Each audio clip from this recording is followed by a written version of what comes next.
सभी के प्रति मंगल कामना के साथ मैं कृष्ण गोपाल पांडे आपका स्वागत करता हूं। आज का विषय है किसी परिवार में सुख शांति व संपन्नता कैसे बनी रह सकती है। इसके लिए हम एक शिक्षाप्रद कहानी सुनेंगे। कहानी का शीर्षक है वर्ष की सबसे अच्छी ऋतु कौन सी है। तो अब हम कहानी शुरू करते हैं। एक बार राजस्थान के किसी एक कस्बे में गोविंद नारायण नामक एक सेठ यानी धनवान व्यापारी रहता था। उसके एक पुत्र था। जब उसका पुत्र विवाह योग्य उम्र तक पहुंचा तो उस व्यापारी ने उसके विवाह के लिए गुणवान व सुंदर लड़की की तलाश शुरू की। जब भी कोई व्यक्ति उसके पुत्र के विवाह का प्रस्ताव लाता तो व्यापारी प्रस्तावित की बेटी से एक प्रश्न पूछता।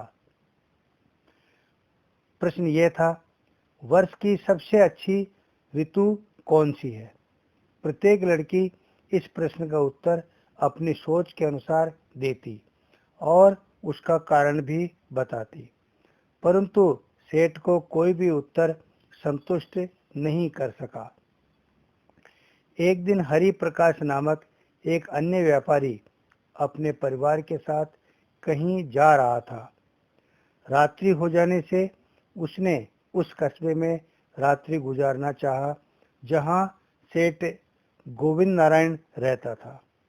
गोविंद नारायण ने सेठ हरि प्रकाश को अपनी हवेली में रात्रि बिताने के लिए आग्रह किया।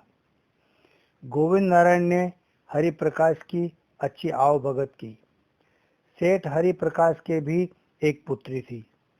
वार्तालाप के दौरान हरि प्रकाश ने अपनी पुत्री का विवाह सेठ गोविंद नारायण के पुत्र के साथ करने की इच्छा प्रकट की। गोविंद नारायण ने वही प्रश्न उसकी बेटी से भी पूछा, वर्ष की सबसे अच्छी ऋतु कौन सी है।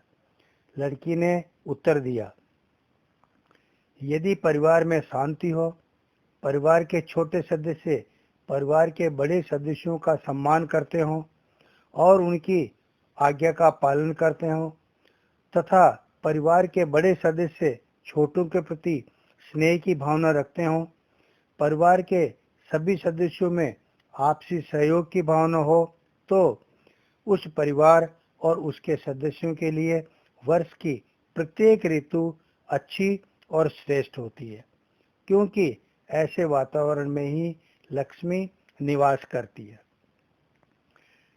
सेठ गोविंद नारायण लड़की के उत्तर से प्रभावित हुआ और उसके पुत्र के साथ उस लड़की के विवाह के प्रस्ताव को स्वीकार कर लिया। इसके साथ ही सुख शांति व संपन्नता का सूत्र बताने वाली कहानी वर्ष की श्रेष्ठ ऋतु कौन सी है समाप्त हुई।